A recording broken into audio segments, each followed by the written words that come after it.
Olá, seja muito bem-vindo, seja muito bem-vinda a mais um podcast Conexões de Vidas, aqui pela TV Líder do Vale.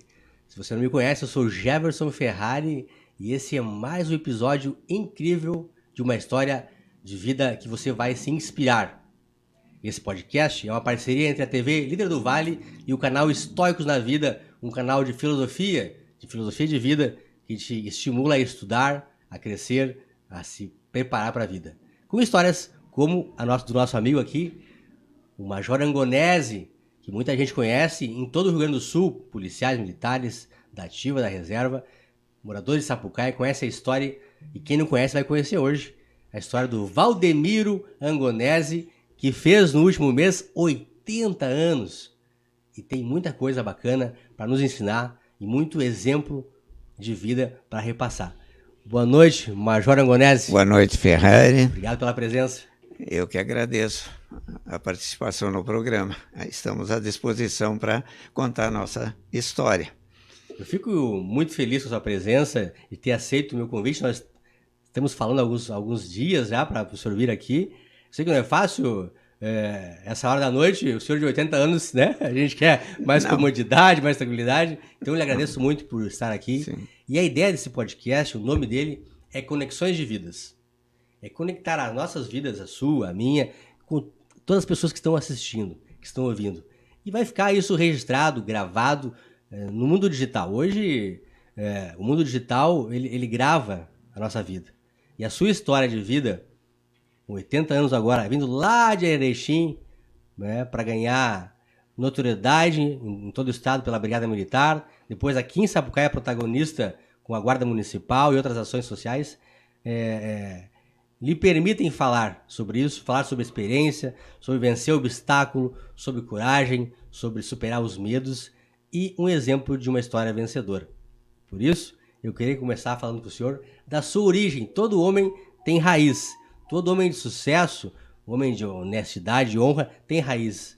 E o povo quer saber de onde nasceu o Major Angonese e quais são as suas raízes. Eu nasci numa localidade chamada Barra Fria. Fica em torno de 15 quilômetros no interior de Erechim. Lá existe uma peculiaridade, por isso talvez o nome de Barra Fria. Tem umas montanhas e aonde durante o inverno a parte de uma das montanhas, só o sol passa a bater lá entre 9h30 e 10 horas da manhã, então no inverno a geada só começa a derreter naquela encosta lá a partir do meio-dia. Talvez seja essa a razão do nome se chamar Barra Fria. Por isso Barra Fria. Barra tipo Fria. Um distrito pequeno de Erechim. É uma localidade ali no interior, na linha, que lá, no interior tudo é conhecido por linha, na linha sede do Dourado, que sai de Erechim e vai em direção a Aratiba, ali, né, nesse trajeto. Então, quem é de lá conhece, mas a região de Erechim é uma região muito rica e muito bonita. É rica e bonita, a região é fantástica. Nessa localidade, meu pai e minha mãe casaram, se encontraram por aí, casaram e passaram a morar ali em Barra Fria. Isso que ano? Isso em... 55? Não antes em 41, por aí. Ah, mas 1941. Faz tempo aí, o senhor nasceu, hein? Não, eu nasci em 44, mas digo, o pai e a mãe casaram, eu tenho um irmão mais velho, né? Então, nessa localidade nasci o meu irmão mais velho, eu e mais 2 irmãs. Mas como meus pais eram pobres, não eram proprietários de terras, aí meu pai dependia de terras arrendadas para poder produzir alguma coisa para sustento da família e tal. Então ele começou a mudar de uma localidade para outra no entorno de Erechim ali, onde ele conseguia uma propriedade com casa para ele trabalhar, ele se mudava. E aí mudou em várias localidades, Erebango, Quatro Irmãos, Jacutinga, Campinas do Sul, Paulo Bento, depois Faxinalzinho, por último Votouro. Lá, Votouro é um distrito de Faxinalzinho. Sim. Hoje. E aí, né, e cada localidade que o pai se mudava, ia trabalhar, produzia, como as terras arrendadas tu tem que dar a parte do proprietário, e às vezes não produzia nada, e ele se endividava mais. e a situação começou a ficar muito difícil. Ele já saiu dali da Barra Fria com quatro filhos. Como é o nome do seu pai? Antônio Angonese. Antônio Angonese. E a sua mãe é? Honorina Angonese. Honorina Angonese. Aí, durante essas mudanças todas, em Paulo Bento nasceu mais um irmão e mais uma irmã. Depois, no Faxinalzinho, nasceu mais outro irmão. Então, nós já éramos em 7 irmãos, o mais velho tinha 9 anos. E aí a situação ficou periclitante. Pequena, hein? É. Criança. E aí a situação ali, o resultado disso tudo foi com que eu, meu irmão mais velho e as 2 irmãs fomos trabalhar em casa de parente em Erechim, né?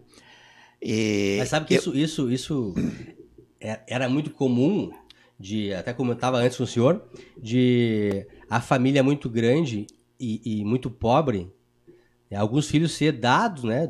A doação brasileira que chamava antes, né?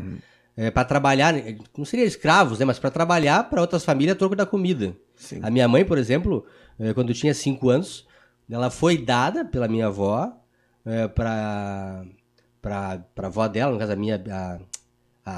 a minha bisavó, cuidar ela, e ela tinha que trabalhar com 6, 7 anos como um adulto. Não sei se foi o seu caso também. O meu caso, eu tinha 7 anos quando saí de casa, e eu tive a sorte ainda que eu fui morar com uns primos que eram proprietários de tambo de leite. Então, ali eu passei a atuar juntamente com eles, a criação de alimentação para as vacas, para os cavalos, outros animais, plantação de cana, milho e outras pastagens. Tinha que providenciar pastagem durante o verão para guardar nos galpões para o inverno ter para as vacas de leite, né? E virei leiteiro, né? A cavalo, com as pastas, aquela com os litros de leite, em torno de 36, 40 litros de leite de manhã e mais 36, 40 à noite. Isso com quantos anos o senhor tinha? Eu tinha 7 anos quando comecei a fazer isso aí. E a cavalo levava o leite e distribuía na cidade de Erechim, tinha os clientes certos já, né? Só entregava o leite e retornava então, à noite. O Major Angonese foi forjado a ferro e fogo. Não tinha muita escolha, é isso? Vamos trabalhar. Era isso, onde o pai determinava, né, que, sabe, antigamente a família, a educação da família era modelo, né? Sim. Então o pai dizia, os filhos cumpriam, né? Então o pai me colocou nessa situação, vamos cumprir com o dever. O pai era autoridade na casa. E a mãe visitava. A mãe visitava a gente de vez em quando, porque a mãe sentia mais saudade, o pai já era mais frio, mas a mãe estava presente, embora nós, entre irmãos, custássemos se encontrar por causa da situação de cada um no local onde estava, não tinha outro para substituir, então às vezes quando um podia ir em casa dos pais, o outro não podia, às vezes nós ficávamos até 1 ano mais sem se encontrar entre irmãos. Né? E foi até que idade trabalhando como leiteiro? Eu como leiteiro... A sua primeira profissão foi leiteiro, então? Até 11... A primeira profissão foi leiteiro. Até 11 anos de idade.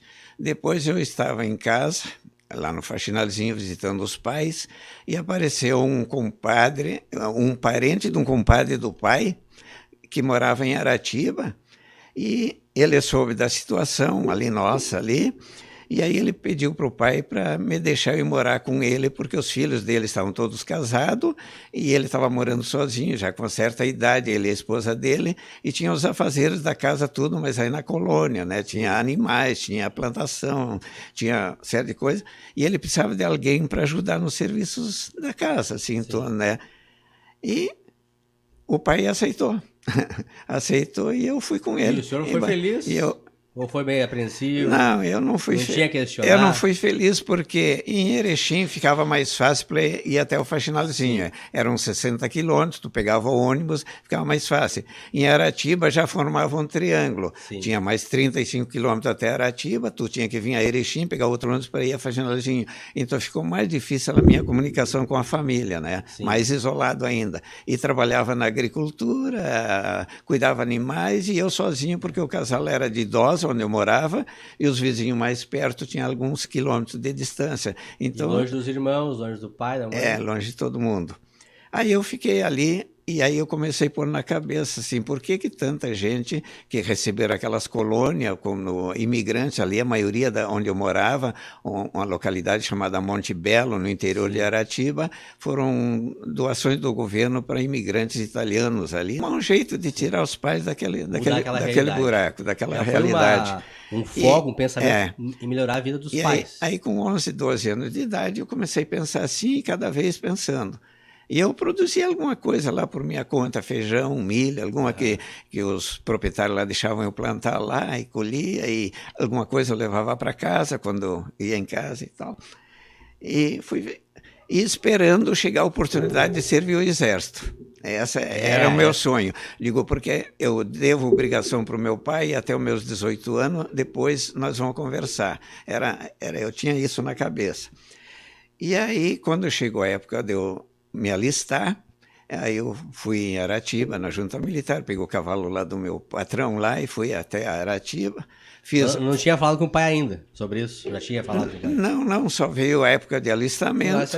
E eu fui lá, me alistei, e aí janeiro de 63, aí veio a determinação para pegar o trem em Erechim e ir para Alegrete, servir em Alegrete no 3º grupo de canhões de artilharia, que hoje não está mais em Alegrete. Qual foi a sensação quando chamaram o Exército? Uma vitória, uma sensação muito boa. Uma conquista pessoal. Eu tinha uma plantação lá de milho, feijão lá em Aratiba, lá, nem sei se eles colheram ou não, digo, não quero nem saber mais nada, adeus roça. Mas sabe que as oportunidades naquela época eram muito poucas, né, para o homem, assim. Para a mulher, eu acho até menor ainda a oportunidade. Ou trabalhava na roça, continuava o caminho, né, de sempre, ou ia para o Exército, né, porque profissões como médico, advogado, até mesmo professor, que teria mais vagas na época, eram difíceis para as pessoas pobres. E o Exército ainda até hoje mas não tanto, uma forma de mudar uma realidade. O senhor tinha isso em sonho, tinha na sua mente isso, conseguiu. Mas eu queria outra coisa. Na colônia, tu estuda até, na época, quinto ano, que não é nem o primário, sei lá o que seria agora. Então, o quinto livro que chamavam lá. E eu teria, para mim, sair, fazer frente para abrir caminho, para trazer meus pais, eu tenho que estar preparado com alguma coisa. E a primeira coisa, um estudo, um conhecimento, alguma coisa. Eu não posso sair sem estudo nenhum e enfrentar o mundo para abrir portas para outras famílias, para os meus pais, no caso. E aí eu fui para o quartel. Cheguei no quartel e fui direto para as oficinas, uma coisa que eu era curioso, ajudar um cabo mecânico que tinha lá na oficina, mexer aqui no carro, ajudar ele, levar os jipes para a rampa, lavava e tudo.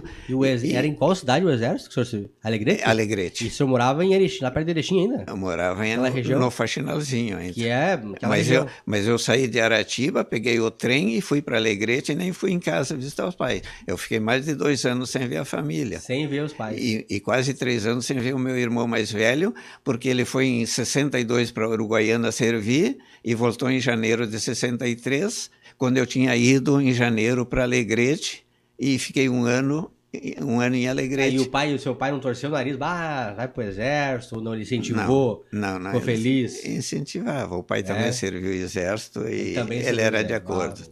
De acordo. E aí, no Exército, eu comecei a mexer na mecânica, e aí surgiu a oportunidade de chamar em Rosário do Sul, no 2º RC Moto, lá, para fazer um curso de cabo mecânico. Aí chamaram um de cada bateria do nosso quartel lá, foi selecionado um de cada bateria, para ir fazer esse curso de cabo mecânico lá em Rosário do Sul. E aí o comandante da minha bateria, que era a bateria de comando, diz, da minha bateria eu já sei quem vai. É o Anganés, ele era um nordestino lá, e ele dizia, o Anganés, porque o Anganés está sempre ajudando na mecânica. Por que está sempre ajudando? Está ajudando na mecânica lá. Aí me escalou para mim. Mas esse perfil seu, o senhor tem até hoje, é um perfil que foi forjado nessa infância difícil. Nessa infância que tinha que levantar cedo, que tinha que entregar leite, que tinha que cuidar, né? Ir para a escola, cuidar a plantação. Essa rotina, ela lhe forjou, lhe trouxe resiliência, coragem, Mas ele trouxe uma disciplina também que o Exército adorou, né? Adorou isso, a disciplina que o senhor já tinha já de berço. Isso que eu já não conto, que na região de Erechim, a geada, tu atola os pés no inverno, e a neve, quando vem assim, eu não conseguia segurar as rédeas do cavalo, assim, endurecia os dedos. Chegava no cliente para te entregar o leite, ela tinha que pedir uma ajuda para tirar os litros ali, que eu não tinha força nas mãos, né? De tão frio. E essa forja que nós tínhamos, né? E muitos dos que estão nos ouvindo agora também passaram por isso. Talvez esteja fazendo falta hoje, em algum conceito, em algum momento, para trazer mais resiliência e mais força para a juventude, que me parece que se abala muito fácil por alguns acontecimentos. Talvez a modernidade se abale muito fácil, porque a forja na adolescência, na infância, não seja tão dura assim. Mas a educação familiar, essa aí era a base de tudo, né? Tu conhecia as pessoas pelo tipo de ser da pessoa, pelos gestos, pelas atitudes, o respeito à educação, né? A dignidade. Tu conhecia, sabia de que família era antigamente. Hoje em dia, os pais não têm mais controle sobre os filhos. É a modernidade, difícil, né? A tal da globalização. Os professores, numa sala de aula, não têm mais poder de dominar o aluno. Está uma confusão. Talvez tenhamos vivendo um choque de autoridade talvez a sua filha a Tatiana possa melhor explicar em outro momento isso, que é psicóloga, né? Porque realmente deve ser estudar a mente humana em relação a isso. E tudo que o jovem hoje é exposto, né? As redes sociais. Pensa uma rede social na sua época, não tinha internet, não tinha nada, não tinha talvez nem televisão. Nem telefone, nada. Então a exposição hoje do jovem à informação, a conteúdo de toda forma, talvez esteja enfraquecendo esse caráter deles, né? E aí o papel do pai e da mãe e dos avós, como o senhor, se mostra importante para resgatar isso e tentar ajudar na criação. Voltando do quartel, onde eu fiz o curso de cabo mecânico em Rosário do Sul, aí voltei para Alegrete e servi o resto do tempo. Completei um ano em janeiro de 63. Aliás, de 64. Um ano lá. Fiquei um ano, aí voltei para casa. Bem na época da ditadura militar, que deu a...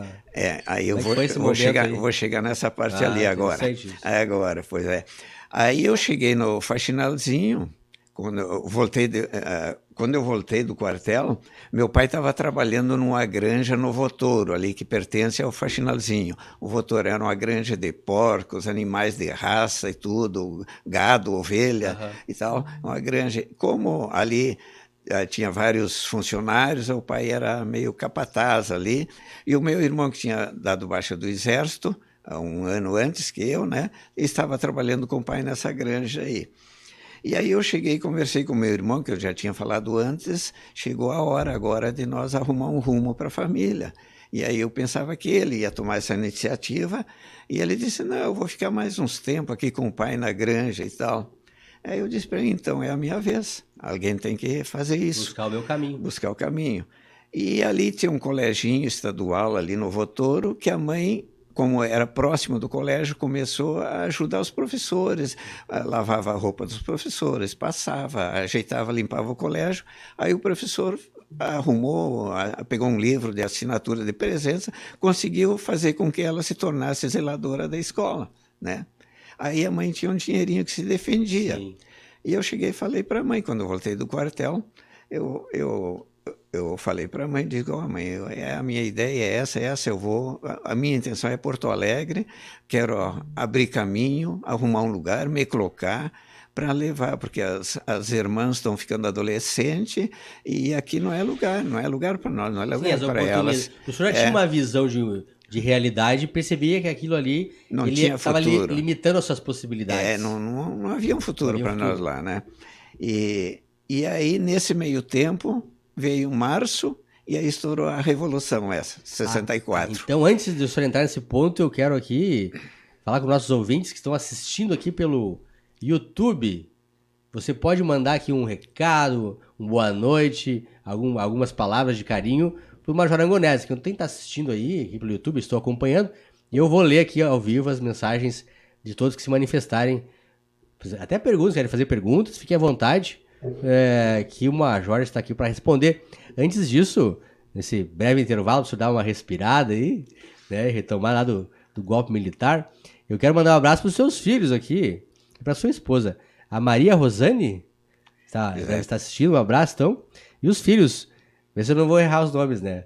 É o Valdeni, o Valdenei, o Wagner, o Vitor e a Tatiana. A Tatiana grande abraço aos filhos, devem estar orgulhosos de ver a história do pai aqui. Meus xodós da vida, e a todos eles. Extensivo aos netos também que estão assistindo. Parabéns pelo pai de vocês e o avô de vocês, que está aqui contando essa história incrível que ficará gravado eternamente no YouTube, no mundo digital. É isso, Alemão. Como é que tá as coisas aí? Tudo tranquilo? Nosso diretor? Tá bem? Vamos voltar então, conversar então sobre esse momento histórico do Brasil que o senhor estava ali, né? No auge da vitalicidade, da juventude. Eu cheguei de volta do quartel e fiquei uns meses na granja junto com meu irmão para ver se eu ganhava uns trocados para mim poder partir para o meu destino, fazer uma caixinha. A mãe pegava um saláriozinho do colégio, que ela era zeladora, me deu um pouco de dinheiro e eu queria arrumar mais um pouco, digo, eu vou enfrentar a vida. Aí nesse meio tempo... Enfrentar a vida. Mas tinha peito aberto, voo e... Tinha. Não deu um pouco de medo? O meu foco estava definido. Qual era o seu foco? Claro, a gente tem um pouco de receio, porque... Mas se tu está destinado àquilo, tu não tem por que voltar atrás. Tem uma linha da filosofia, o estoicismo, que eu gosto e divulgo até nos nossos canais dos estoicos da vida, a gente trabalha isso. Todo homem tem uma natureza. E quando ele age segundo a sua natureza, ele caminha reto. Exato. Em direção ao seu destino, ao seu foco, aos seus objetivos, às suas metas. E o senhor sempre teve essa visão, desde novo, me parece. Desde novo. Se preocupando com os pais, mudar a realidade dos pais, mas se não quisessem seguir, o senhor ia mudar a sua realidade. Foi o que o senhor fez. Exato. Aí deu essa revolução. E aí foi criado, em Pinheiro Machado, um batalhão volante da Brigada Militar, comandado pelo Coronel Gonçalino. E esse batalhão andava pelo estado todo à procura de grupos do Brizola, de armamento do Brizola, e ele bateu na nossa localidade, e bateu lá na granja. Sim. Aí entrou na granja lá e fizeram horrores lá. Eu não vou comentar muito, porque eu fui militar muitos 30 anos e tal, mas é incrível se eu contar o que aconteceu lá dentro. E aí eu tinha dado baixa 2 meses do quartel, o cabelo ainda de milico. Sim. Mesmo assim, umas estocadas de coronha, fui levado, eu e meu irmão. O pai foi acorrentado e levado naquele camburão, amarrado numa corrente, aquele banco comprido que tem dentro do camburão, e lá já tinha uns 8, 10 vizinhos nossos, gente decente da colônia, aqueles gringos, sabe, gente que tu sabia que era gente honesta, chorando em cima do caminhão, todo acorrentado no caminhão. Que fase difícil, que momento difícil. Aí levaram uns para São Valentim, outros para Erechim e outros foram para Santa Maria. Meu pai ficou em São Valentim, ficou 2 semanas lá, meu pai... Então, foram presos? Preso. E qual era a acusação? A acusação era que tinha o armamento do Brizola e que faziam parte do grupo. O meu pai era político, não gostava de política, e uma injustiça enorme. E os outros também, moradores lá, acho que não existia isso. E a igreja fizeram horrores procurando armamento, procurando armamento. Esse é o pessoal da brigada mesmo, desse batalhão volante que chamavam, que ele foi criado em Pinheiro Machado, depois não sei para onde que ele foi. E só para ter uma ideia, na granja, os pavilhões da granja, eles eram da altura dos caminhões de carroceria para facilitar a descarga de material e as cargas, né? Então era alto do chão. E tinha compartimento que tinha o trigo morisco, a aveia, a cevada, o milho, tudo a granel, que era para nós moer para fazer as rações, porque tinha os porcos de engorda, tinha as porcas leiteiras, tinha os leitões, para cada um era uma fórmula de ração que a gente fazia para tratar os animais, e mais o gado também. E aí esse pessoal da patrulha, procurando armamento, pegaram o soalho de cada compartimento desse e quebraram com machados assim, para o milho, esses a granela, escoar para o porão, assim para baixo do porão, para ver se não tinha armamento no meio. Assim. Eles pagaram o alimento para procurar arma. E quebravam tudo, em vez de... Bom, não vem o caso. Aí vamos em frente. Então, atrasou um pouco a minha ida para Porto Alegre, sabe? Porque aí veio aquela onda que o Exército ia chamar o pessoal que tinha dado baixa há pouco tempo. Sim. E eu tinha dado baixa há 2 meses, achei, digo, o Exército vai convocar o pessoal por causa da situação toda. Mas aí chegou agosto e nada, e digo, não, então estou indo. Aí foi início de setembro, eu peguei os trocados com a mãe lá, peguei o ônibus em Erechim, desci em Porto Alegre, na rodoviária. Era ali na esquina da Júlio de Castilho, ali com a Conceição. Aí desci ali, fui direto ao 3º BPM, que eu tinha informação. O 3º BPM é onde é o 9º hoje. Sim. O 3º BPM hoje está em Novo Hamburgo. Era lá na Avenida Praia de Belas. Aí cheguei lá para me inscrever, para ser brigadeiro. Não vou incluir e quero entrar e quero estudar. Esse acontecimento lá, com essa patrulha volante da brigada, não deixou o senhor não gostando, não querendo ir na brigada? Entrar na brigada ou o contrário? Eu vim com o objetivo de vingança, para ser bem sincero. Eu vim porque quem levava nas casas para prender os colonos, os líderes daquelas localidades, eram os PM de São Valentim. Sim. De São Valentim.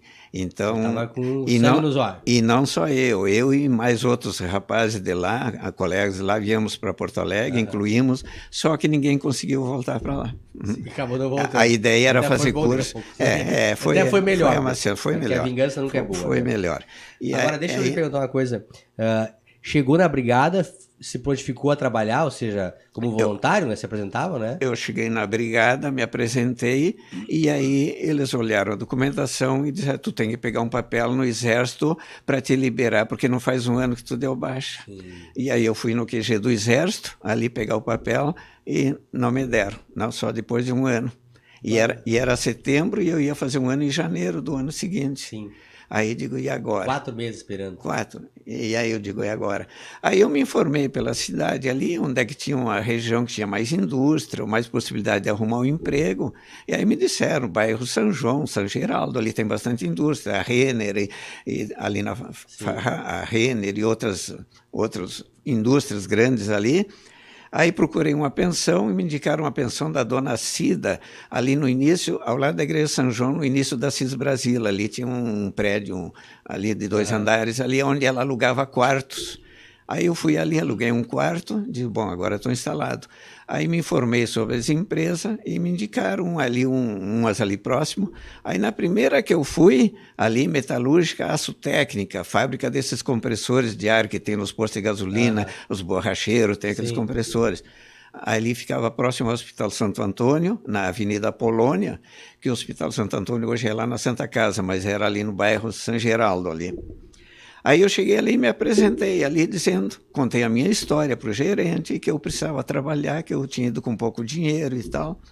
E ele começou a fazer perguntas para mim, e eu disse, o que tu sabe fazer? Eu digo, eu sou agricultor, né? Lá em Erechim eu era leiteiro, e depois trabalhei na agricultura e tal. E no Exército eu aprendi alguma coisa na mecânica, mexi no torno mecânico e tal. E ele olhou para mim e começou a fazer umas perguntas sobre Erechim. Aí eu comecei a contar. Conhece lá a família para ver as conexões de vida, né? As conexões de vida, como é o teu programa. Aí ele disse assim, tu conhece lá a família... Conhece lá a família Guela? Eu disse, conheço, era meu cliente de leite, eu levava leite de manhã e de noite na família Guela, que era um proprietário de uma fábrica de bala, muito boa, por sinal, lá, né? E ele disse assim, pois são meus sogros, né? Bom, eu já senti já respirei fundo. Pessoal, coisa. Né? E ele disse, aqui na firma, todos os funcionários têm curso no Senai. Diz todos eles, soldador, fresadora, torneiro mecânico, torneiro hidráulico que tinha e outras funções, aí montagem, né? E aí eu disse, pois eu só tenho um pequeno conhecimento do quartel. E ele disse, vamos fazer o seguinte, amanhã tu vem com uma roupa velha, mais velha, aqui uma roupa mais velha, vamos fazer um experimento. Da graxa. Vamos fazer um experimento. Vai botar a mão na graxa, sujeira. Eu tinha, como eu trabalhava na mecânica, fiz curso mecânico em Rosário do Sul, eu tinha levado, chamam de macacão, aquele macacão para casa, e casualmente eu levei na sacola comigo junto e estava lá na pensão, onde eu aluguei a pensão. Aí no outro dia eu botei aquele macacão e fui lá. Cheguei lá, ele me levou, disse, vamos fazer uma experimentação contigo. Eu tenho um torno sobrando ali, só que não é mecânico, é um torno hidráulico. E é bem diferente do mecânico e tal. Mas ele chegou na tornearia lá, era uma firma, tinha uns 200 e poucos funcionários, e chamou o chefe da tornearia e disse, esse rapaz vai trabalhar com nós ali, pega um outro torneiro ali e manda dar as dicas para ele ali, até ele aprender a funcionar naquele torno assim, assim. Assim foi feito. O rapaz do lado lá me ensinou a trabalhar, ficou umas 2 semanas comigo, aí fiquei trabalhando até janeiro, quando o Exército me liberou para fazer os exames na brigada. 4 meses ali. Fiquei 4 meses, até fiquei 5 meses trabalhando. Aí quando eu fui pedir as contas, ele botou as mãos na cabeça. Mas agora que eu não tenho outro torneiro, o gerente lá, né? Eu digo, mas eu vim com esse objetivo e não quero mudar meu foco. Meu objetivo era incluir na brigada para mim poder estudar e tal. E aprendeu o ofício, daquele ofício aprendeu? Aprendi ali, trabalhar no torno hidráulico ali, é uma função, mesmo porque o serviço meu, em cima daqueles compressores de ar, tem um motorzinho assim, que tem uns pistões, e o meu serviço era sempre o mesmo, era desbastar aquele pistão por dentro, fazer os furos com rosca, né, ali, e emparelhar a tampa. Sim. E fazer os furos na tampa para, né, então tinha várias bitolas daqueles compressores, várias bitolas daquilo lá, então eu fazia aquilo, meu serviço é sempre o mesmo. Então eu tinha que ter estoque só. Eu tinha que produzir tantos por dia para montagem. E ele não queria deixar o senhor ir embora. Né? Ele não queria deixar. E aquele tempo tu pedia as contas, te mandava embora e deu, não tinha nada. Não tinha direito a nada. E ele me chamou, ele foi tão bom comigo que ele me chamou lá na secretaria lá e chamou as gurias da contabilidade lá e disse, vê as contas desse guri aí que eu estou mandando ele embora. Né? Aí me deram todos os direitos, naqueles 4 meses deu 200 e pouco, não tinha caído os 3-0 ainda, 200 e poucos mil, mas Deus o livre, eu tinha vindo há poucos meses lá sem, todo um pé rapado lá com 200 mil, não sabia nem onde esconder aquele dinheiro. Mas sabe que quando a gente tem sinceridade no coração, honestidade, as coisas acontecem de bom, elas acontecem. A gente se aproxima de pessoas boas, elas se aproximam da gente e as coisas boas acontecem. Bom, na brigada, então eu me apresentei lá com os papéis todos, fiz as provas tudo, intelectual, psicotécnico, físico, passei em todas, e mandaram me apresentar na semana seguinte. Me apresentei ali mesmo, no batalhão ali, onde tinham 200 e poucos recrutas, uns 300 recrutas, aguardando para começar o curso. Isso até foi um capítulo do meu mestrado, essa parte das escolas da Brigada Militar, as escolas de formação. E tinha as escolas regimentais. Como é que funcionava isso? Em todo o estado. O cidadão, né, o civil, se apresentava na brigada, dizia que queria, isso lá em 1960, 55, 60, por aí, até depois um pouco mais. Se apresentava, dizia que queria trabalhar, era preenchida uma ficha, né, e deixava ali a pessoa.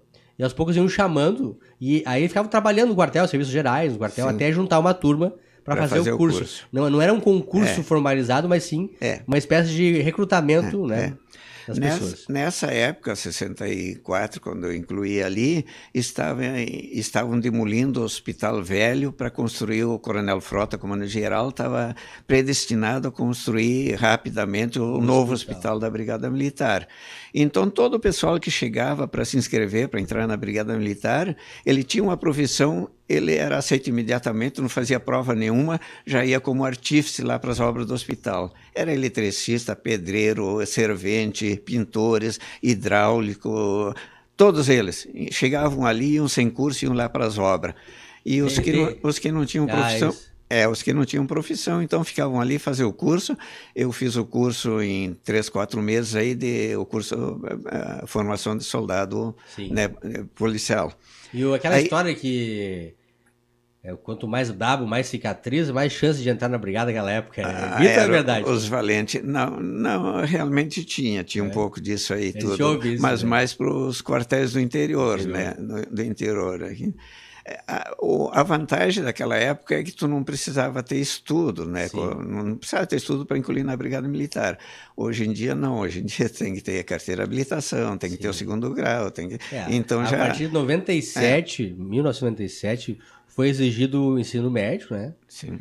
Até então era ensino fundamental. E agora, a partir de 2027, já está aprovado na Assembleia Legislativa, é uma lei já, é ensino superior. Então, até 2027 ainda vai ser aceito em concursos que abrirem ensino médio, mas a partir de 2027, ensino superior. Veja a mudança, né, Major, na época.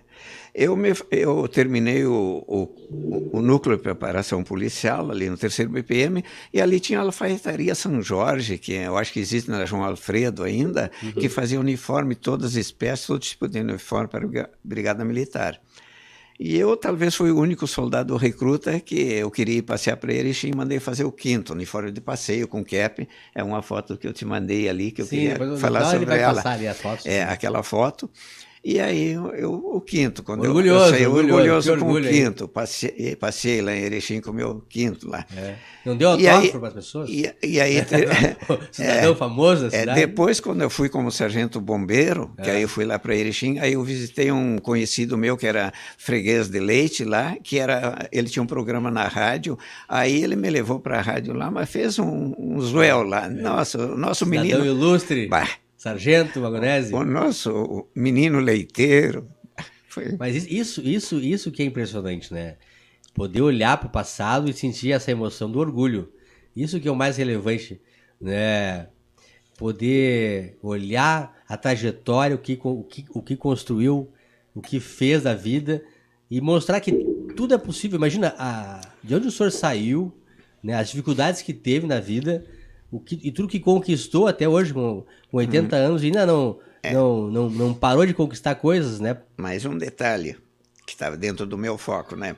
Eu cheguei em Porto Alegre, a primeira coisa, uma das coisas, né? Me matriculei no colégio estudando fora, trabalhando na indústria, depois trabalhando na Brigada Militar e sempre estudando no colégio Nunca fora. Deixou de o estudar. Colégio na André Belo, tinha um colégio com o mesmo nome, André Belo, que ele pertencia à administração, era da Brigada Militar mesmo. Me matriculei ali para fazer o primário, para depois o 1º grau e assim... Né? Passei vários anos eu fazendo o curso de soldado, depois terminei o curso de soldado, fui classificado no Corpo de Bombeiros, cheguei no Corpo de Bombeiros, aí eu tinha que tirar plantão na guarnição, mas como eu não tinha conhecimento de bombeiro, que no policiamento não davam, então tive que fazer o curso, eu e outros lá, tive que fazer o curso de soldado bombeiro. E o senhor optou para ir bombeiro ou foi obrigado? Não, precisando de gente lá? Não, questão de sorte, uma unidade espetacular, adorei, aí cheguei lá, fiz o curso de soldado bombeiro, 3 ou 4 meses de curso de soldado bombeiro para poder fazer plantão nas guarnições, trabalhando. Quando terminamos o curso de soldado bombeiro, aí nós tínhamos que trabalhar, prestar um serviço, no mínimo uns 6 meses, nas obras do hospital. Lá fomos nós. Então, aqui no Hospital da Brigada tem muito do seu suor lá. Tem. Lá eu saí de lá, a estrutura, a base estava no 5º andar já do hospital. Sim. Então, eu cheguei no hospital com aquele 5º, o coronel encarregado das obras, como tinha que dinamitar muitas pedras lá, rocha para fazer a sapata e tudo das obras lá, né? Aí ele me viu de 5º, disse, eu precisava um com uniforme de passeio aqui, chegou na hora certa, aí me chamou o sargento encarregado das dinamites lá, me levou lá para o QG do Exército fazer uma ficha para, a partir daquele dia, eu que tinha que retirar as dinamites lá no quartel, no 3º Exército, no QG, buscar toda semana uma sacola de banana, dinamite, estupim, espoleta, e mais outros materiais que eu não sabia o que era. Aí eu pegava o ônibus Assunção, ali descia na volta do gasômetro, ia a pé, com o meu 5º de passeio, ia lá no QG do Exército, pegava as bananas de dinamite, voltava, pegava o ônibus, tu vê, carregando dinamite nos ônibus. Hoje em dia, tu imagina isso aí. Tem regra técnica hoje, né? Aí, um determinado, eu chegava lá e entregava para o sargento lá, encarregado de fazer, explodir lá as pedras, rochas lá e tal. Um determinado dia eu vou saindo do QG do Exército, encostou uma viatura da Brigada Militar, o tenente olhou para mim assim, lá nós não tinha tempo nas obras, está cortando cabelo, lustrando fivela, coturno, aquilo lá, e ele olhou para mim assim e disse, sobe aí moço, sobe aí, ali na viatura, aquelas pata-choca que chamavam, Sim, pata-choca. Aí subi, cumpri ordem, né? Aí subi ali atrás com a minha sacola no colo, né? Aí ele veio, pegou a volta do gasômetro e veio pela Washington Luiz até a Praia de Belas, que antes ali tudo era Guaíba, ali onde tem o IP, sim. Aquela época onde ali... entrou água agora, né? Inundação, né? Ali tudo era Rio Guaíba, a água do Guaíba batia na calçada da Avenida Praia de Belas, ali, está o IP, o centro administrativo, o DAIR, ali... Isso agora, tudo... em maio, ficou tudo embaixo d'água novamente. Sim, ali tudo... Quando eu cheguei em Porto Alegre, ali tudo era Guaíba, ali. É mesmo? Ali... Depois veio uma draga, começou a aterrar aquilo ali, ó, e em poucos meses tu olhava assim, aquilo lá, aquele areal dali, da volta do gasômetro, até o Beira-Rio, assim, ó, te doía os olhos de tu olhar aquele areal todo lá. E aí Quantos anos na Brigada, Major? Eu servi 28 anos na Brigada Militar, mais um de Exército e haver bem uma licença-prêmio, então fechei os 30 anos. E esse tempo todo da Brigada, qual o momento mais marcante para o senhor? Na Brigada Militar, os cursos. Nos bombeiros, a formação de sargentos bombeiros foi um negócio que marcou bastante. E as amizades, acho que as amizades que a gente faz, os cursos... Isso também, eu tenho uma história importante nos bombeiros, falando em amizade, conexões de vida, que eu gosto de contar. Depois eu termino aquela da dinamite. Eu fui preso, me levou, quando eu entrei na Praia de Belas, ali na avenida, eu achei, ele vai me levar lá pro... Ele sabe que eu fui buscar dinamite, o tenente vai me levar lá nas obras do hospital. Mas não, chegou no 3º BPM, entrou no quartel e mandou o sargento me colocar na cadeia. Prendeu o senhor? Prendeu, porque eu estava cabeludo. Porque eu estava cabeludo. Você estava com dinamite para levar para o hospital, para a obra? Não pediram o que eu estava fazendo, nem o que eu tinha na sacola. Eu vou explodir vocês todos. Pois é, podia ter erguido o batalhão para os ares lá.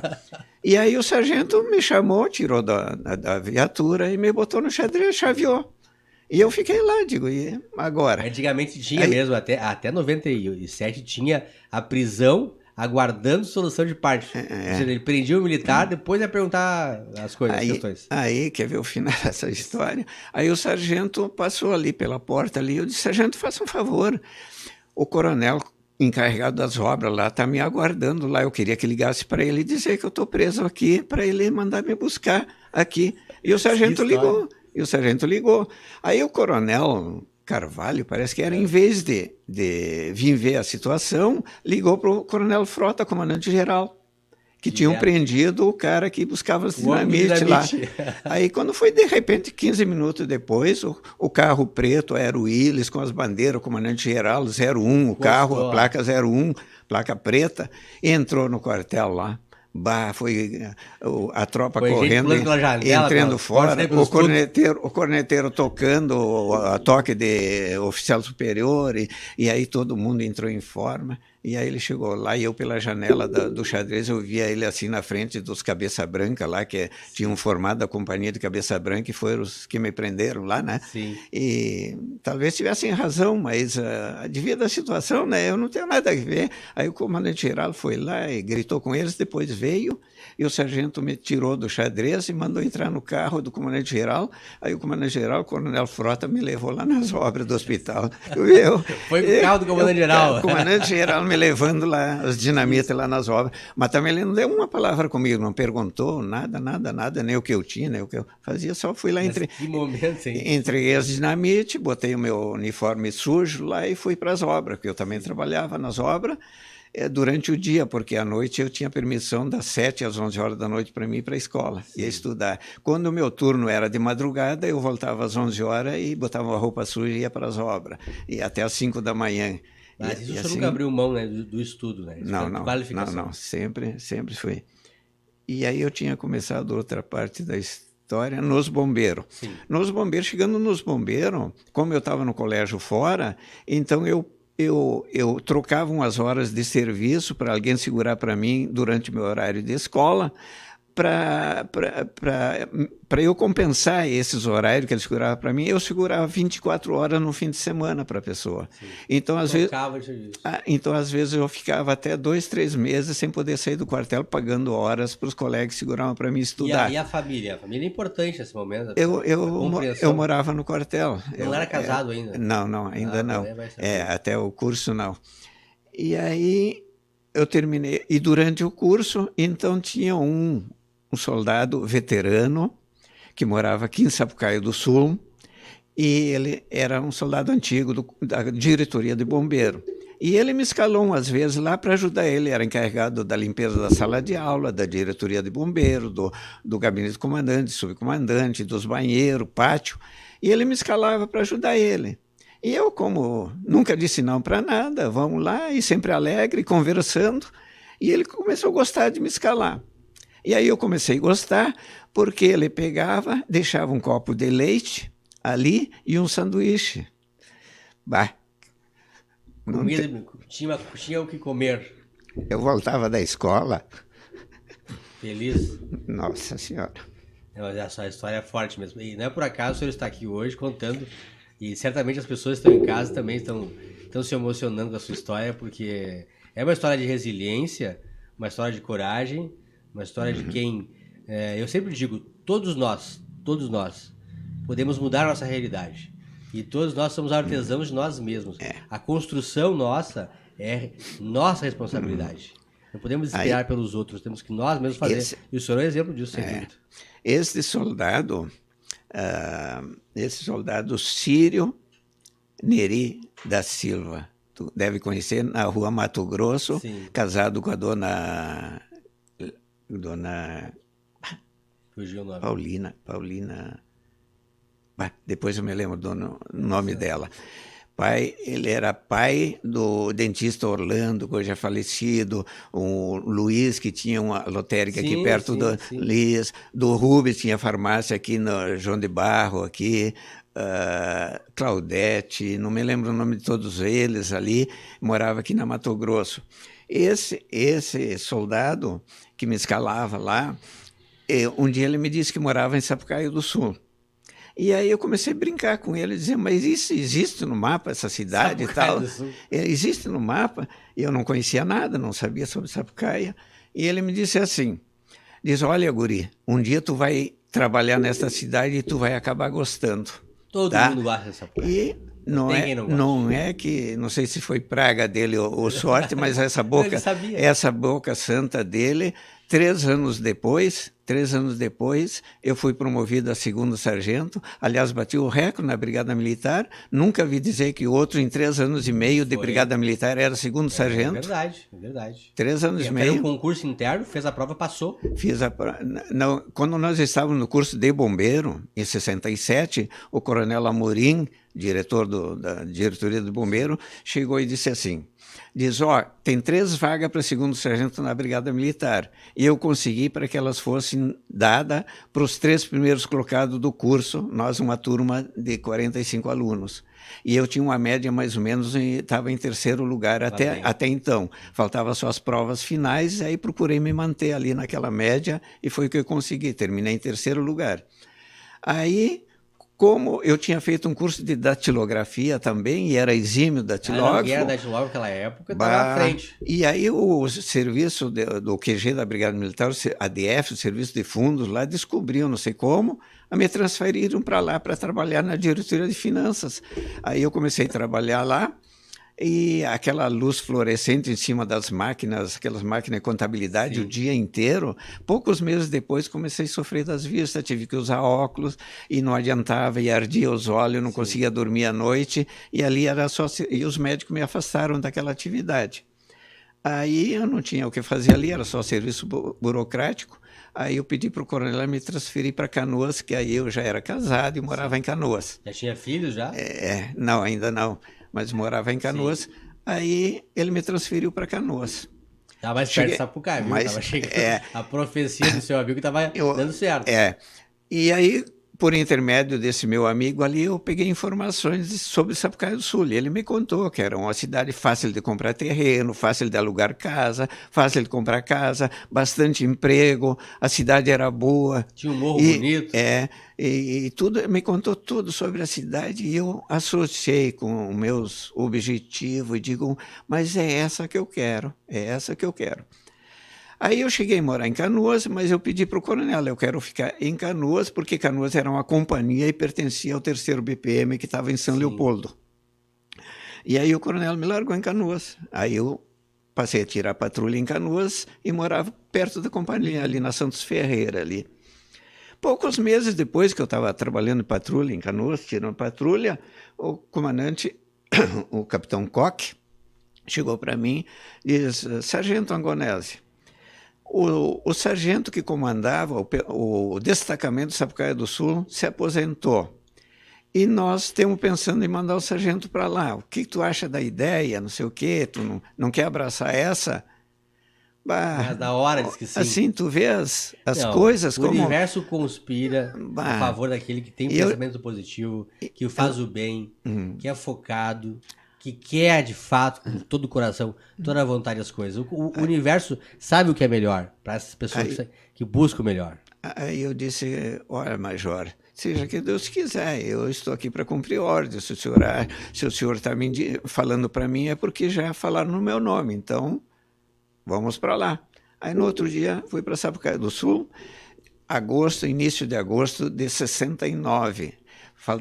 Eu nem tinha nascido ainda. Faltava uma semana para a cidade fazer 8 anos. Uma semana. Bem novinha a cidade. Não tinha nem trem, nada. Agora, trem tinha o de carga, só que descarregava ali, pegava a sucata aqui no depósito que tinha aqui, logo depois do túnel, lá tinha um terreno ali baldio, que era os caminhões largavam sucata, o trem vinha pegar ali e levava para a siderúrgica. É quase um faroeste. Era aí. E tinha um outro trem que passava por aqui, São Leopoldo, que era de passageiros, passava por aqui, passava por Sapucaia. Né?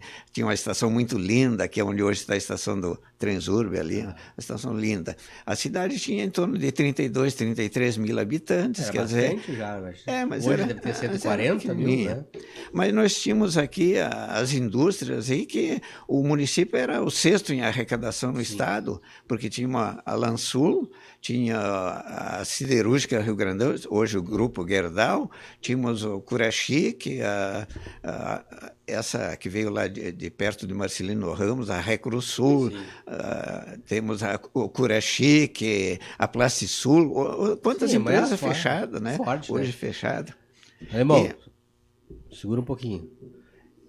Quero falar antes das fotos, a sua transição. O senhor se aposentou da brigada e foi para a vida civil, especialmente aqui em Sapucaia. Eu queria que contasse um pouco como é que foi se aposentar da brigada, esse sentimento, né, de viver 28 anos na brigada, se aposentar, e como é que foi essa transição de deixar a polícia e entrar na vida civil, trabalhou na prefeitura de Sapucaia, foi um dos mentores da Guarda Municipal. Como é que foi a saída da brigada? Como é que foi o sentimento de deixar se aposentar?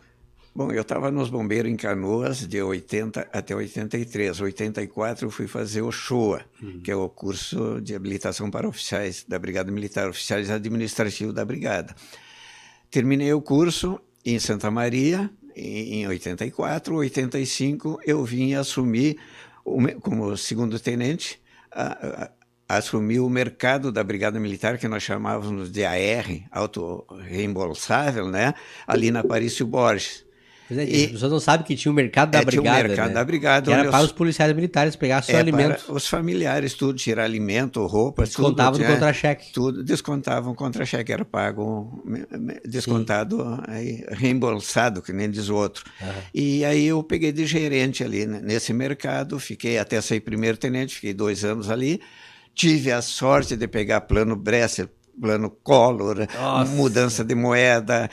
Dor de cabeça. Foi um horror. Era todo dia reunião com a Polícia Federal, com a SUNAB, com a PROCON, com os comandantes, aí reuniões para resolver isso, resolver aquilo. Foi um horror, um horror. me saí bem. Depois, no final de tudo, uma página inteira de elogios para o gerente do mercado ter saído bem durante a troca de moeda, aquela história toda. Aí, depois dali, eu saí primeiro-tenente em 68, em 88, e fui classificado na secretaria eu fui de secretário da diretoria de saúde da Brigada Militar, lá junto ao hospital. Aí eu servi os últimos 6 anos nessa atividade lá, onde eu ganhava o FG, começou a melhorar, ganhava o FG de capitão lá, né? Eu era primeiro-tenente. O senhor entrou como tenente no quadro Showa. No quadro Showa. Aí até capitão só. Sim. Só que depois surgiu uma ideia, alguém deu a ideia e estavam circulando notícias de que nós havíamos possibilidade de sair capitão. Era até primeiro-tenente e havia possibilidade de sair capitão. Então, justamente no ano de 93, quando nasceu a minha filha ali e eu completava o tempo de brigada, sim, foi liberado para nós sairmos capitão. E eu saí promovido capitão, e aí, como quem se aposentava levava um posto a mais no vencimento, eu saí com vencimento de major. Vencimento de major. Hoje está se discutindo muito a nível de Brasil, mas aqui na Brigada Militar também, entre os praças, há uma alteração na legislação, a lei orgânica das polícias militares, para se acrescentar o quadro de oficial especialista, que permitiria que o praça, né, chegasse podendo chegar até tenente-coronel. Mas cada estado pode regulamentar isso até major, até capitão.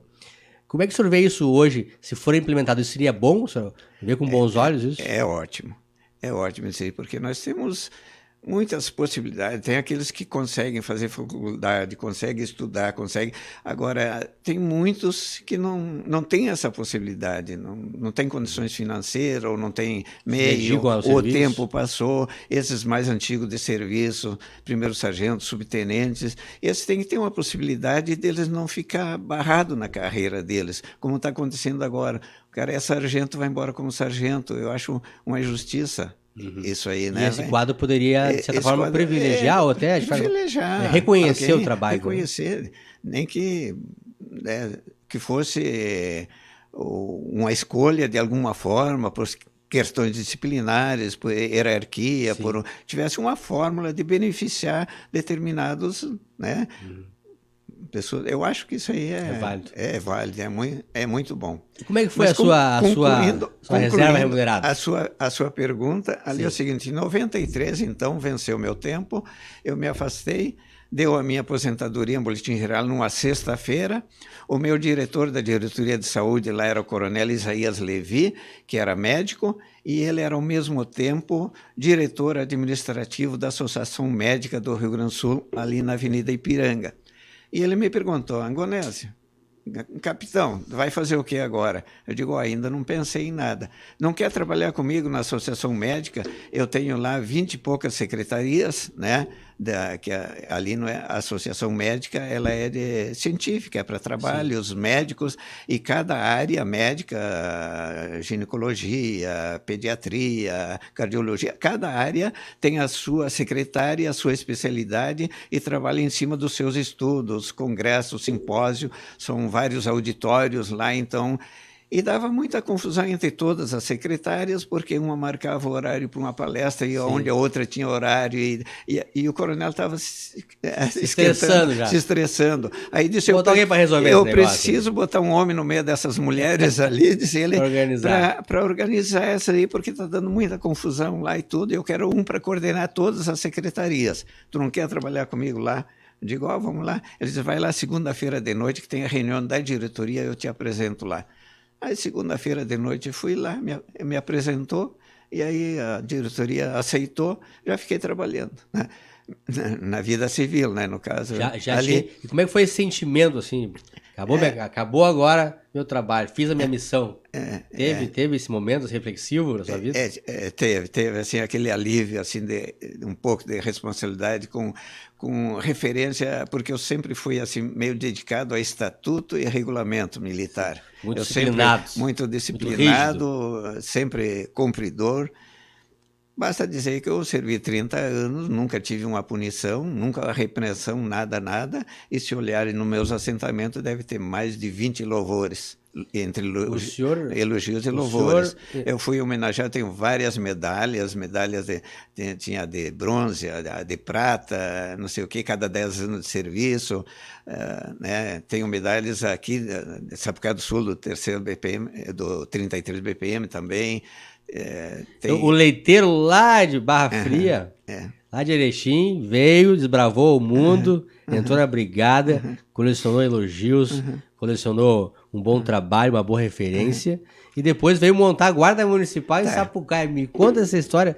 Como é que é essa Guarda Municipal? Que momento foi esse? Aí foi o seguinte, eu estava na Associação Médica e fui ali na Alfred, em Porto Alegre, mandar fazer uniforme para os funcionários lá, que eu consegui com a diretoria para que todos eles usassem uniforme. Aí eu fui lá acertar com a Alfred lá para mandar um alfaiate, fazer medidas lá e tudo.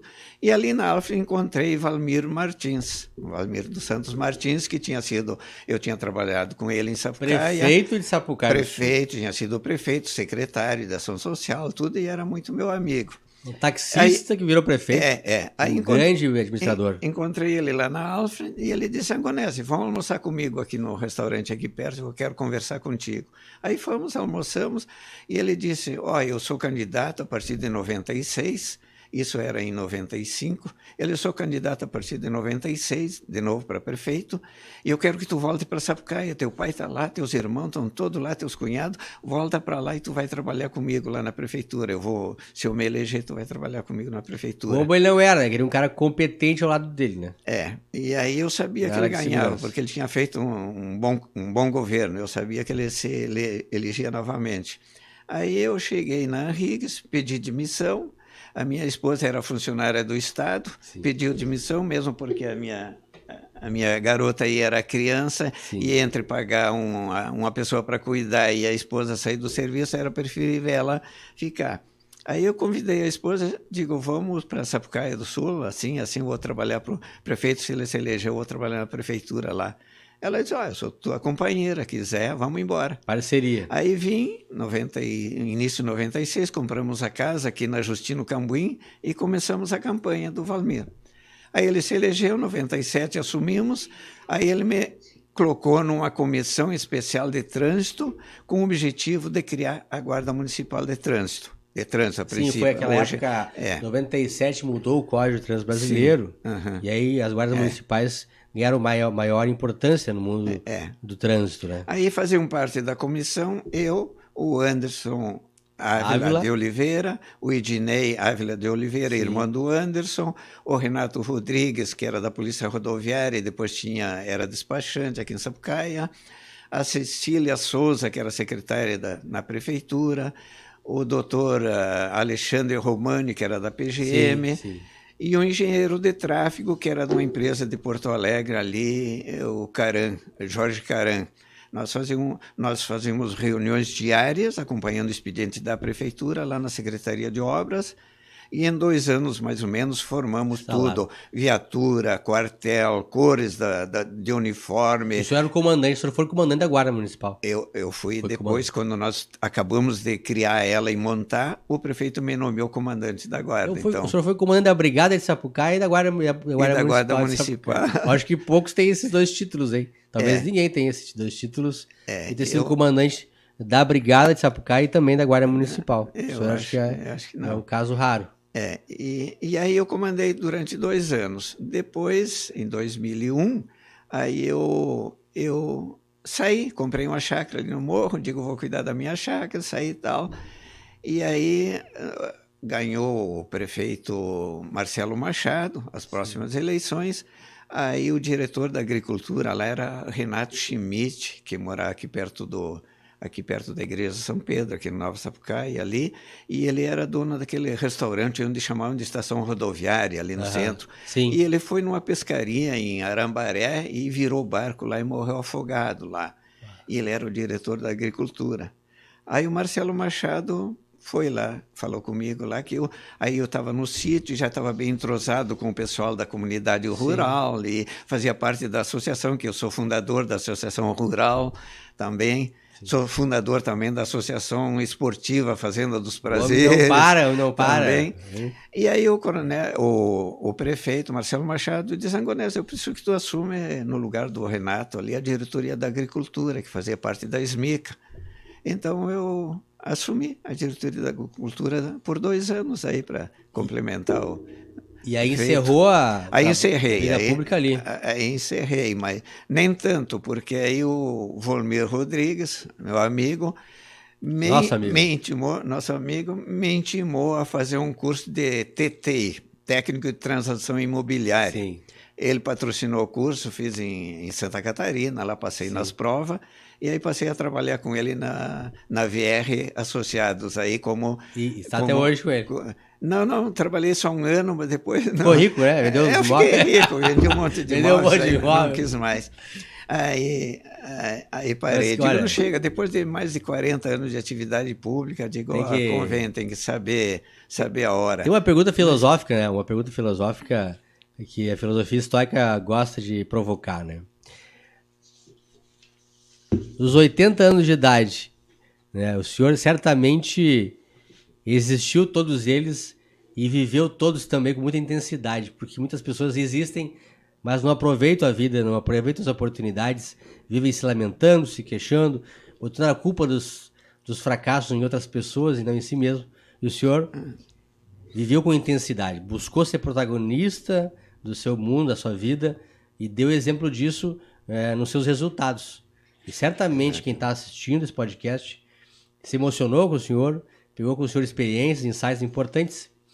E eu queria fazer uma pergunta final para o senhor, aqui, antes de vermos as fotos e falar do seu livro. Que valores resumem o Major Angonés? Quais são os valores de vida?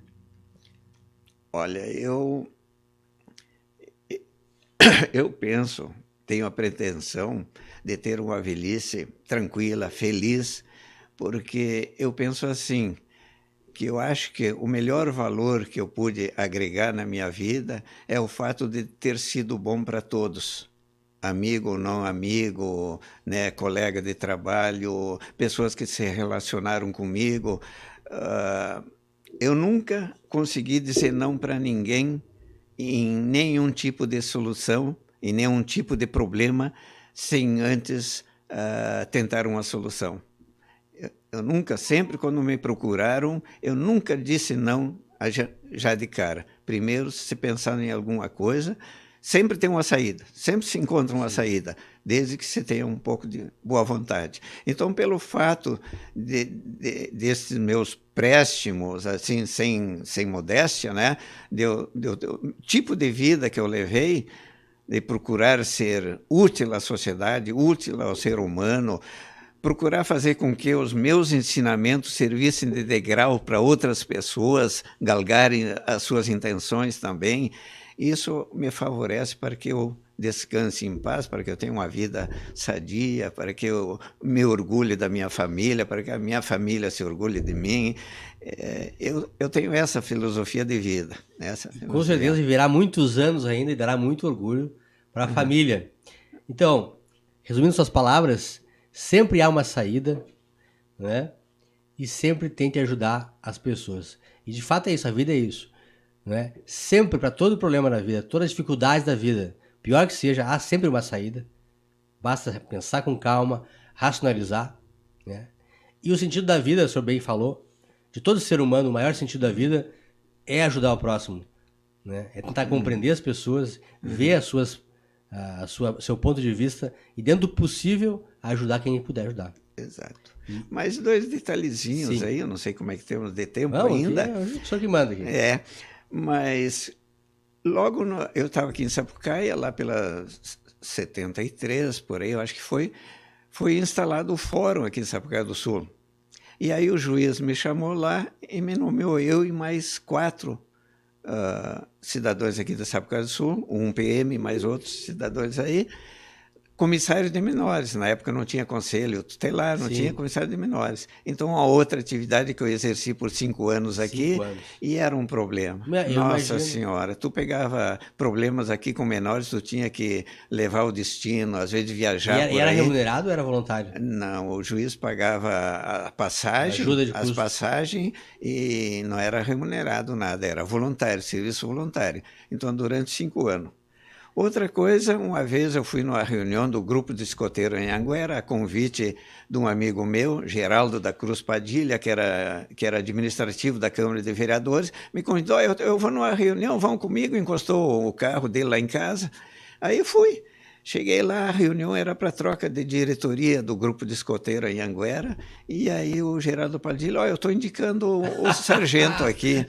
E aí todo mundo caiu em cima, em cima. Foi unânime a escolha. Aí não teve como cair fora. Então, eu fui 2 anos presidente da comissão executiva do grupo de escoteiro em Anguera. Até hoje tem. E foi nessa época, como eu era amigo do então prefeito, na época era o Guilhermino, depois passou o Áureo da Silva Cambuim.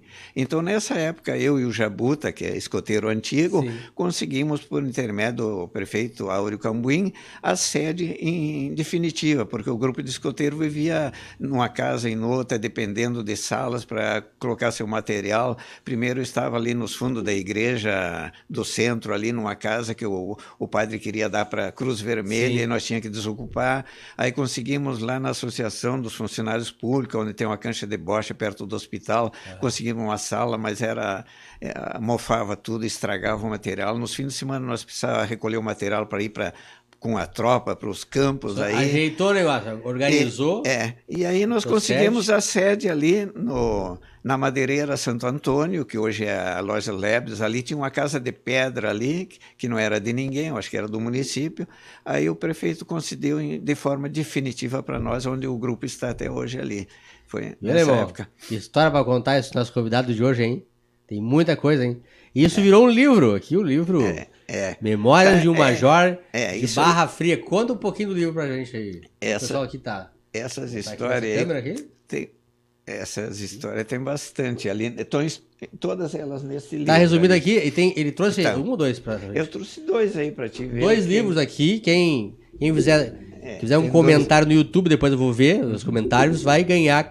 Os primeiros 2 ganharão. Cada um livro aí. Podemos até autografar depois esses livros. Já tá. Já tá? Só colocar o nome do destinatário ali, colocar o nome da pessoa. Depois a gente faz. Então tá aqui os 2 livros. Outra coisa. Conta essa história aqui, resumidamente, ele contou para nós aqui. Mais uma historiazinha, aproveitando o teu tempo. Sim. Eu estava aqui e curioso, porque eu sempre gostei de compor e escrever algumas letras, poesias, sempre gostei de fazer poesias e tal. E eu estava aprendendo a dedilhar um violão ali com o Silvio Costa.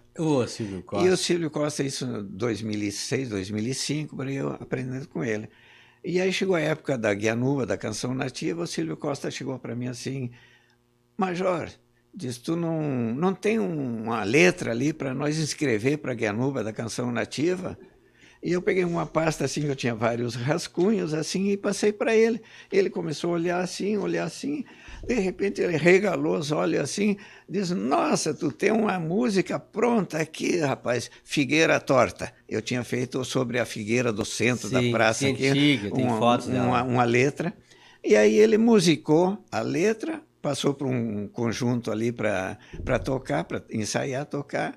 E em 2006 eu tive a sorte de ser a música mais popular da Guianuva Canção Nativa. Tem que ter outro livro, tem que ter outro livro para contar essa história. Está aqui nesse livro?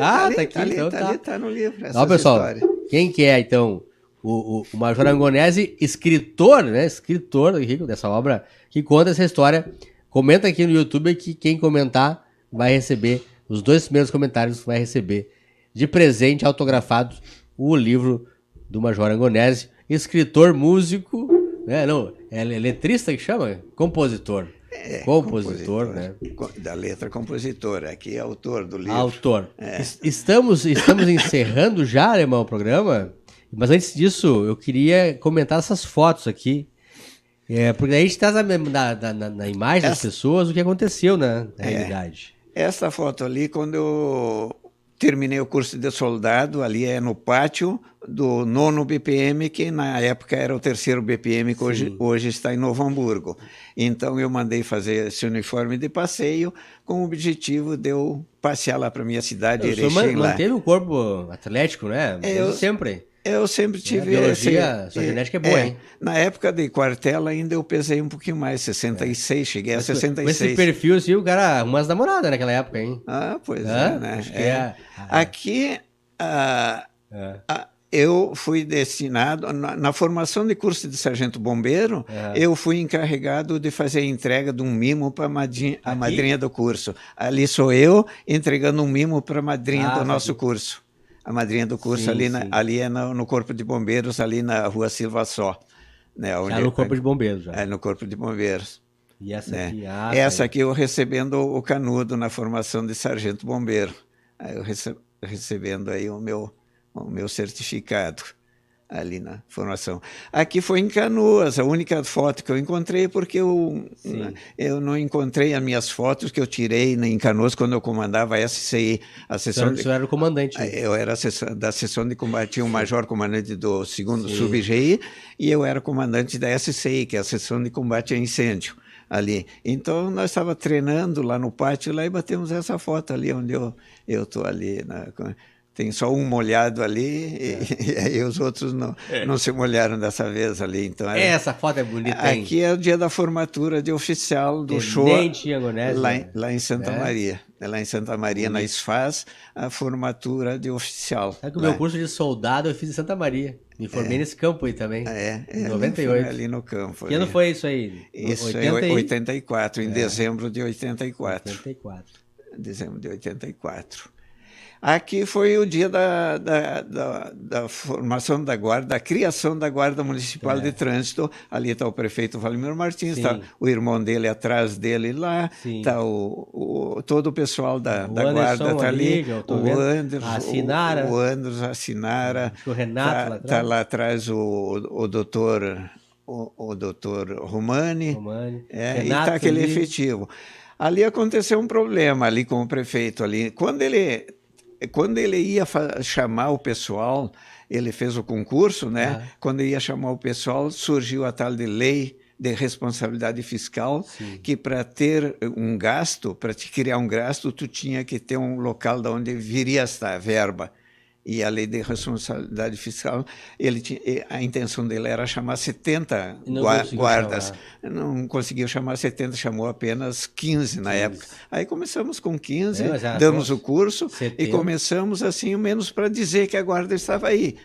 Mas depois, com o tempo, eu estou fora, não sei, com o tempo, aí incluíram as duas guardas patrimoniais com a guarda de trânsito e hoje... E está aí... Aqui foi o lançamento do livro. 2015, quando eu lancei o livro. Esse aí está minhas irmãs, minha esposa ali, né? Minhas irmãs, meus amigos ali, meus irmãos. Então, momento importante.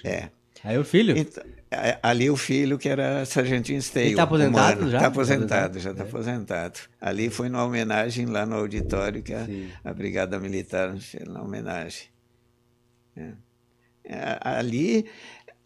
na escola que eu estudei, lá em Erechim, tinha um jardim na frente da escola, a escola era de madeira, tinha um jardim, e um dia a diretora da escola chegou para nós assim, eu queria fazer uma grutinha no meio desse jardim, será que alguém se atreve a fazer isso aí? No outro dia eu pedi a carroça emprestar lá para os meus primos lá, e fui lá para as roças lá, catar aquelas pedras que tu quebrava elas assim para ver se por dentro, aquelas, como é que é, ametistas, para ver se por dentro ela era vermelha ou roxa ou amarela ou branca, né? Tinha várias cores. Eu fui lá para a roça e catei bastante daquelas pedras. E chegamos no pátio lá no jardim, fizemos uma gruta, e aí na frente, na parte de cimento ali, eu grudei aquelas pedras assim com aqueles brilhos para frente. Ficou linda, linda a grutinha. E não sei por ordem de quem, ou se foi a professora, colocou a Santa Nossa Senhora Aparecida lá dentro. Bom, passado quase 70 anos, meus filhos quiseram conhecer o Votor, o Faxinalzinho. Quase 70 anos depois, meus filhos quiseram ir para lá. Minha filha está aqui, ó, presente. Quiseram conhecer o local onde eu estudei, o local onde eu nasci. E aí eu fui para lá fazer um passeio com eles, fizemos uma turnê, fui mostrar para eles. Aí fomos lá no colégio que eu estudei, vamos lá ver o colégio. Chegando lá, o colégio não existe mais. Agora é um prédio da APAI. Sim. Ali é um prédio da APAI, não sei o que eles fazem lá da APAI. Só que eles derrubaram o prédio da escola e construíram, mas conservaram a grutinha ali no lado. Está lá conservado. Tá ligado, tá lá, ficou ali, ó. Tá ali a foto, legal, ali, está lá no lado da APAI ali. Até ali são meus filhos, ó, meus mimos ali, ó, a minha filharada. Todos os filhos aí. Todos eles.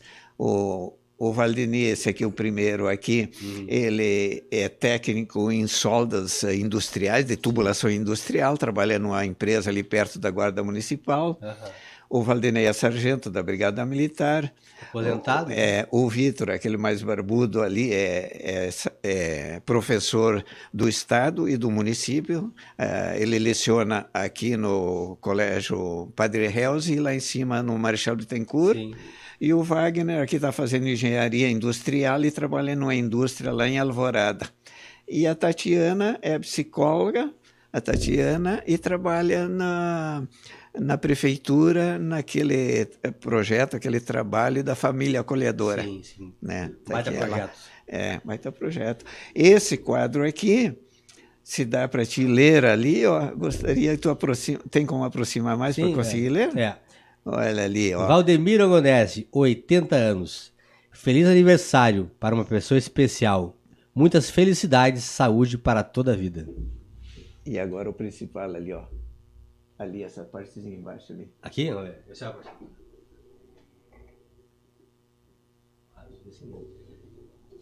Abraço ao nosso honrado descendente. Exatamente, a comunidade de Erechim. Aquele castelo ali é o símbolo lá da cidade, é um castelo de madeira que foi tombado com patrimônio e é o símbolo da cidade de Erechim, lá no centro da cidade.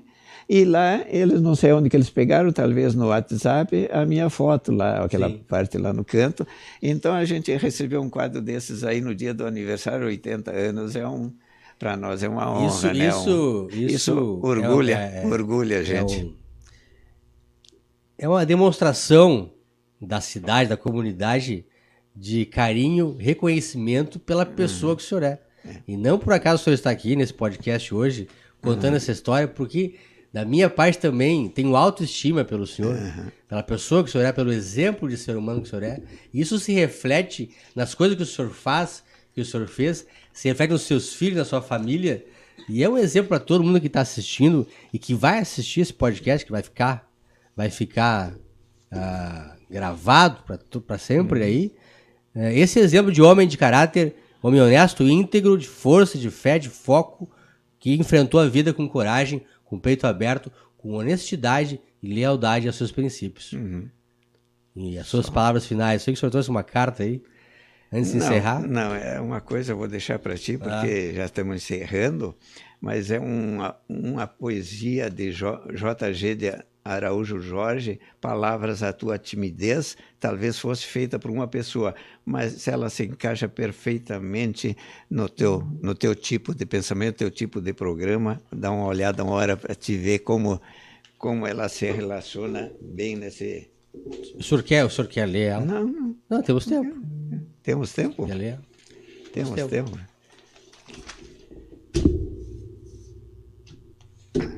Como é que é o teu...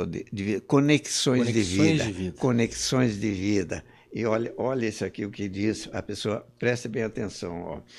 Palavras à tua timidez. Antes se arrepender de um gozo já vivido, mesmo tendo custado aflição e amargura, do que o arrependimento de se ter perdido o que podia ser ventura ou desventura. Antes, o coração ferido e a alma cheia de imagens, prazeres e amores, que um destino vazio sobre um chão de areia, sem árvores, sem sons, sem fontes e sem flores.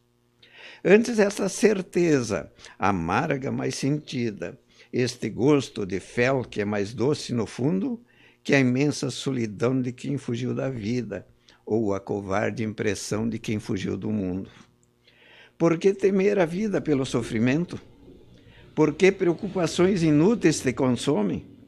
O mesmo amor que dói causa contentamento, e que falta faria o sofrimento ao homem.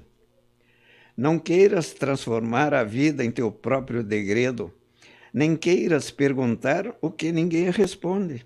Abra os olhos e avança, sem medo. É na vida que a estranha resposta se esconde. Para encerrar, tá ótimo. Muito obrigado por essa aula de vida, essa aula de resiliência e de coragem. Muito obrigado mesmo. Exato. Dá o seu boa noite aí. Obrigado.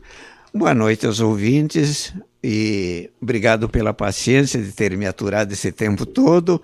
E ficaram algumas coisas ainda para contar, talvez tenham uns outros programas ainda para nós contar mais histórias aí, tá? Sempre, boa noite a todos vocês. Estará sempre convidado, quando tiver oportunidade pode vir. Pessoal, encerramos mais um podcast. Esse podcast me emocionou muito fazer, gostei demais da história de vida, um exemplo claro que é possível vencer qualquer barreira, basta que você tenha foco, determinação e coragem, apesar do medo.